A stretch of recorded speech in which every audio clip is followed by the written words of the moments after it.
आपण जानी कि आलूर गोटे सुंदर रेसिपी जदि जानी निहाती कमेंट करेंगे न जानी निहाती ट्राए करेंगे। टेस्टी टाइम एक नुआ वीडियो को आपण मानू स्वागत करुच्ची। प्रथम आलू दुईटी को एमती नहीं लंबा लंबा करी काटी देई धोई देई ताकू हल्दी लुण देकी अल्प टिके सिझेई नेबे।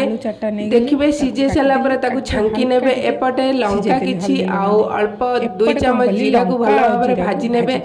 नहीं काढ़ी सारा पर कढ़ई रे तेल दे देकी लंका दे देबे जीरा दे देबे आउ किछि फुटण दे देबे। देला पर सिझा आलू को तादरे ऐड कर नेबे भल भाबरे गोळाई गेले तादरे लुण दे देबे। लुण देला पर एपटे हमर जीरा गुंड लंका गुंड करथिबे तादरे ऐड कर नेबे। तो देखंतु हमर गोटे डिलीशियस आलू भजा रेडी हे गेला जोटा कि पखाळ पई पूरा रेडी।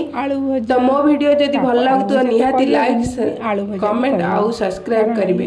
एकदम डिलीशियस जय जगन्नाथ करी खांतु। जय जगन्नाथ सांग माने।